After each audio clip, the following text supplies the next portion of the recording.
placer que estés con La Voz de América. Finalmente, después de tanto tiempo soñando estar aquí, he llegado, ¿eh? Joanny Sánchez, semana fuera de tu país. Pues es un viaje que me va a cambiar la vida sin lugar a dudas. Estoy viviendo experiencias muy hermosas desde el punto de vista personal, desde el punto de vista periodístico, pero lo que más me ha impresionado no son ni los lugares esplendorosos y fabulosos que he encontrado, ni la tecnología, ni siquiera pues todas esas comidas sabrosas que he probado en este viaje. He encontrado a Cuba fuera de Cuba.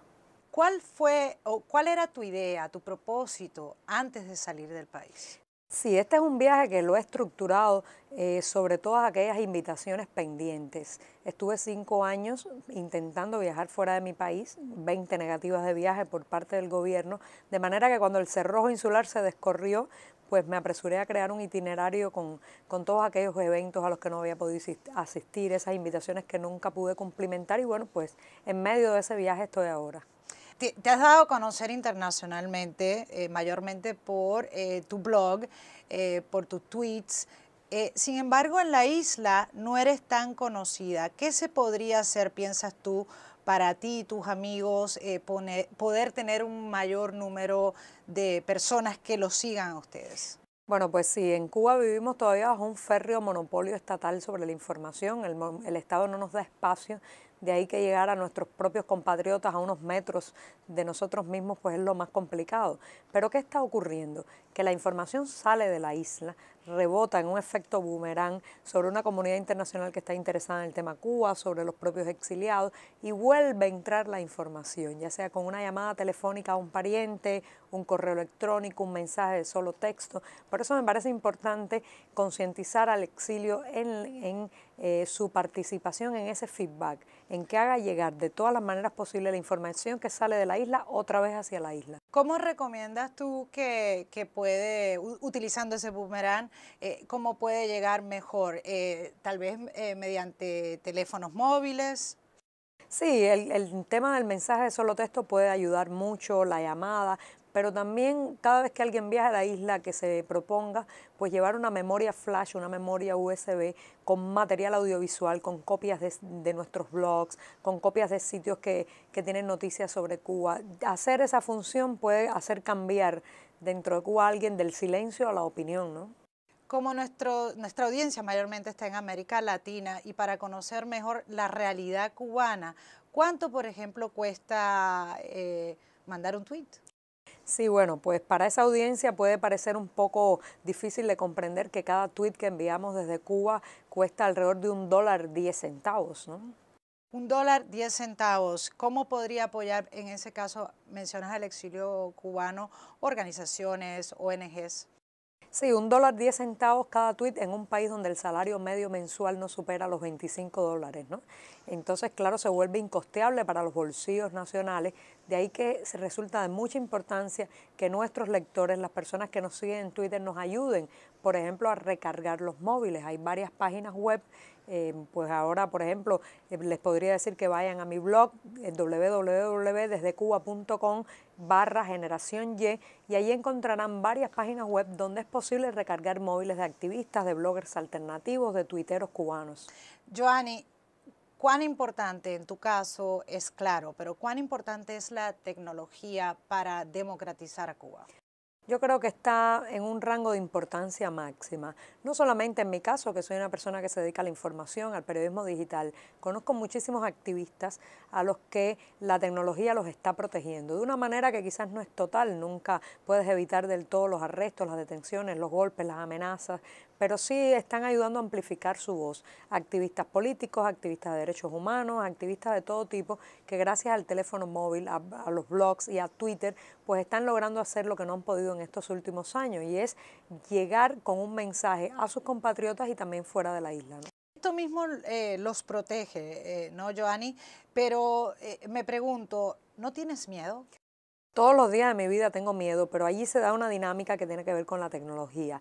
La exposición, la visibilidad, el tuitear, el hacer un blog, pues me pone en problemas, me mete en problemas. Pero por otro lado, me da la protección como un escudo precisamente de tener tantos lectores en el mundo. Esa es la dinámica en medio de la cual vivo, ¿no? Has dicho en repetidas ocasiones en los diferentes países que has estado viajando, que has visitado, que vas a establecer un medio de prensa independiente ante el control férreo del Estado que tú has descrito. ¿Cómo piensas que vas a poder ser exitosa en esa nueva empresa? Sí, es un gran reto, la verdad, pero quiero dedicar mi vida a la información y a la palabra y a la prensa, sin lugar a dudas. Y entonces estamos pensando, no solamente yo, un grupo de amigos, colegas y gente talentosa dentro de Cuba, e inaugurar un medio de prensa digital. En un principio tendrá que ser digital porque está prohibida la impresión y distribución de cualquier material, no hay los recursos tampoco para hacerlo, pero el tema es llegar a la audiencia cubana, preparar un poco las mentes y la conciencia para un periodismo más libre, un periodismo del siglo XXI, y bueno, pues el día después del cambio, ya el periódico podrá estar en los estanquillos de todo el país, ¿no? ¿Así te ves en 5 años, en 10 años? Sí, la Yoani Sánchez que proyecto estará en 5 o 10 años en una redacción periodística, corriendo de un lado a otro para cerrar una edición, para terminar un titular, discutiendo con sus colegas cómo mejor enfocar una noticia, una Yoani en la prensa. Creo que en Brasil, pero también en México, han habido personas que han estado manifestando en contra de tu visita. ¿Cómo recibes esas críticas? Bueno, sí, tengo que decir primero que ha sido un pequeño grupo, la gran mayoría me ha recibido con aplausos y besos y mucho cariño, y tengo sensaciones encontradas, ¿no? Por un lado, me parece muy bien que exista un marco de respeto y de derecho donde las personas puedan mostrarse a favor o en contra de cualquier figura pública. A mí me encantaría que en mi país existiera eso. Sueño con un día ver manifestaciones de este tipo a las afueras de la Asamblea Nacional, a las afueras del Palacio de Gobierno, a las afueras del aeropuerto cuando viene un visitante que no nos guste. Pero por otro lado tengo que decir que muchos de esos manifestantes intentaban evitar que yo me pronunciara. O sea, querían limitar mi libertad de expresión y lo siento. Ya vivo en un país con la libertad de expresión limitada, no quiero salir al mundo y encontrarme lo mismo, ¿no? ¿Crees tú, Joanny, que esto de alguna manera son los tentáculos del gobierno castrista? No solamente lo creo, tengo evidencias por el modus operandi, por el guión que se repite en todos lados, por las propias amenazas que me habían lanzado algunos blogs oficialistas antes de salir, de que me iban a dar una respuesta contundente fuera de Cuba. No tengo la menor duda. Lo que pasa es que ya esos métodos no funcionan. Ese método de exportar el odio, de exportar el acto de repudio, lo que está generando en mi caso es mucha solidaridad, ¿no? Dices y mencionaste que tienes miedo todos los días, pero eso te inspira a continuar. ¿Cómo percibes tú a la mayoría de los cubanos? Sí, yo le digo a las personas que a lo que más miedo le tengo es a vivir con miedo, ¿no?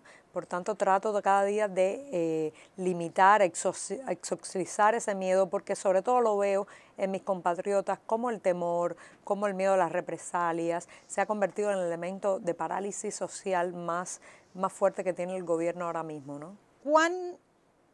¿Cuáles van a ser las repercusiones de la muerte del presidente Hugo Chávez en Venezuela? Pienso que quizás por unos meses todo quede más o menos igual, sin que el subsidio se corte, sin que se reduzca, por ejemplo, el envío de petróleo a Cuba, de los más de 100.000 barriles diarios de petróleo que recibe el gobierno cubano de Miraflores, ¿no?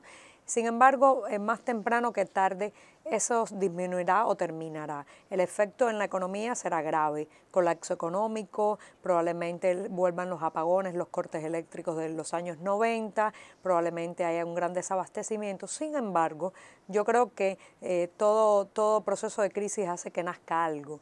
Y eso obligará a Raúl Castro a acelerar las reformas, a abrirse al capital extranjero, a permitir mayor trabajo por cuenta propia o privado, en fin, que esta situación extrema puede llevar a una verdadera apertura en Cuba, ¿no? Una verdadera apertura, ya hay reformas, semi-reformas económicas por parte o impulsadas por el gobernante Raúl Castro. ¿Crees que es un principio? Es un principio, pero aunque las reformas están orientadas en la dirección correcta, van hacia la apertura y la flexibilización, su velocidad y su calado, o sea, su profundidad es realmente desesperante. Por tanto, no creo que de la mano de las reformas solamente vaya a venir el cambio en Cuba. Por un lado, Raúl Castro va a intentar abrir para conservar el poder, para que la presión social no se eleve demasiado, pero en esas pequeñas aperturas se le va a ir el poder. porque es un régimen que se ha basado en la prohibición, en la inflexibilidad, en demasiados controles, y algo tan atado y bien atado, cuando empieza a desatarse un poco, se derrumba. Carlos Guzmán desde Puebla, México, te pregunta, ¿cuántas personas en la isla hacen lo mismo que haces tú? Twitter, escribir, o se consideran un producto, o te consideras un producto de la necesidad y la oportunidad de una Cuba reprimida tecnológicamente. Bueno, primero saludo a Puebla, que es un lugar especial donde he pasado hace poco unos días, y decir que lamentablemente todavía somos muy pocos. Por ejemplo, hay unas 120 personas que en Cuba envían tweets al ciberespacio de sus teléfonos móviles con observaciones críticas, denuncias, reportes de la sociedad civil. Sin embargo, no es el número. Es la incidencia que ese pequeño grupito de personas tenemos sobre la comunidad internacional, sobre nuestros compatriotas y sobre el gobierno. El gobierno constantemente está actuando como si fuéramos una legión de millones de cubanos, ¿no? Y sí, hay que extender esa capacidad al resto de los ciudadanos, pero creo que la inconformidad está creciendo en Cuba y eso me da esperanzas, ¿no? Joanny, ¿quién te dio los fondos para que pudieras realizar este viaje y un mensaje para nuestros radioescuchas y televidentes de La Voz de América? Bueno, realmente no hay una persona ni una entidad y muchísimo menos un gobierno que me haya dado los fondos. El viaje se ha estructurado, como decía, con esas invitaciones pendientes y cada organización y cada academia, cada universidad se ha hecho responsable de los gastos en el lugar donde estoy. Me fui a Brasil, por ejemplo, mi primer boleto recolectado por internet con bloggers de todas partes de Brasil que pusieron centavo a centavo hasta completar el pasaje. Y así, donde quiera que he llegado, en la Universidad de Nueva York, en el Baruch College, en todos lugares, pues he tenido un plato de comida, un techo y muchísimo amor, que es lo más importante. ¿Y un mensaje para nuestros televidentes?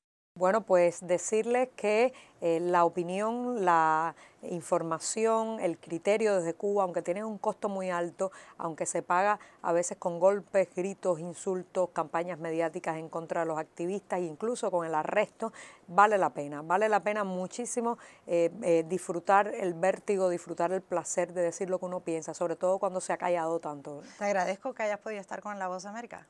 Muchísimas gracias a ustedes y hasta la próxima.